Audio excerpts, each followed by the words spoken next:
Hey, welcome back or welcome to my Devlog series that I'm starting.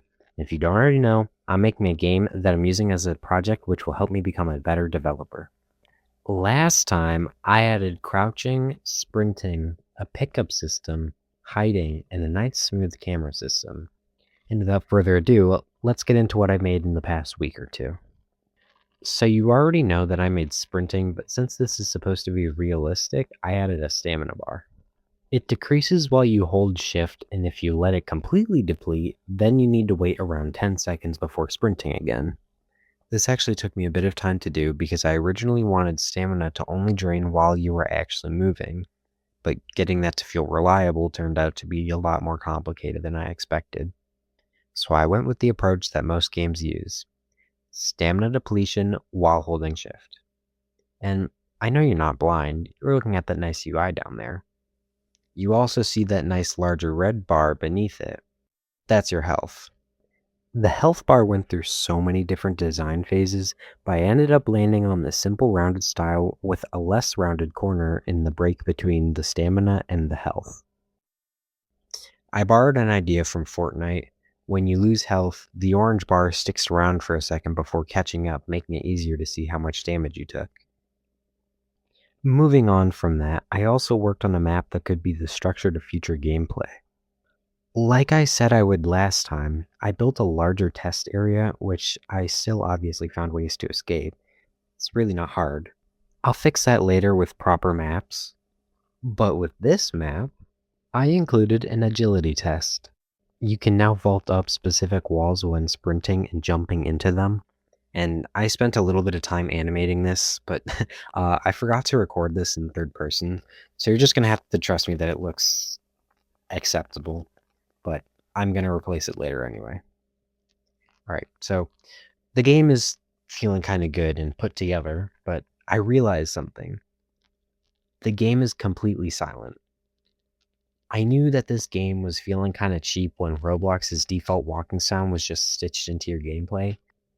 So I implemented ambience, walking, running, jumping, and landing sounds. I knew that these sounds needed some weight, and I found some really heavy sounds that just feel tactical. You know what? Just here, listen.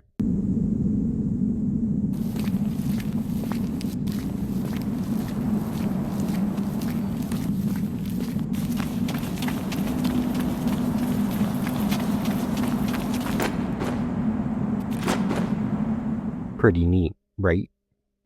I think so. And honestly, it just looks, sounds, and feels so much nicer than any project I've ever made before. Oh, speaking of feel, the camera was already doing great with the smoothness and all, but something was missing. It's interactability. Interactability. It's barely noticeable, but I think it just doesn't feel right without it. Camera tilting. When you turn, the camera tilts the opposite direction. Just, to give it weight. And to give it even more weight, I made the camera tilt downward after falling based on how far you fall. The higher the fall, the more your camera jolts downwards. I personally thought that this was a simple and nice touch to the whole system, just giving it a little more realism. Speaking of realism, you know what gravity is, right? Okay, good. So then you should know that you weigh like 60, 70, 80 kilos. This weight can affect the pressure plates. You can see that you aren't nearly heavy enough to press it down. And this conveniently sized cube just so happens to be heavy enough. Don't ask me how that makes sense. You're just really strong and these boxes are really full for some reason.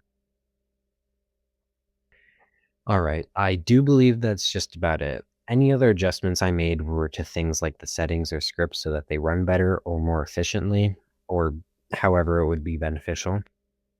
And in the future, I would like to make some sort of challenge because right now it just seems like Portal without the portals, and you can hide for some reason. But no, yeah, I think that the next step might be to make some puzzles or a monster that can chase you. And if you want to know what happens, you'll just have to wait and see in a few weeks. If you've made it thus far, please consider following to see more of my content. I'll post more updates and devlogs in the future when I get there. And if you're not interested in game development, or if it's specifically just Roblox, Then I also do Unreal Engine development, and I also do Minecraft things like mods, resource packs, and mod packs. Anyway, it's definitely more than I had last time. It feels more like an actual game now instead of just a collection of mechanics. Now it just needs a proper map or two and something to challenge the player. Check out my website, link about, and I'll see you in the next one.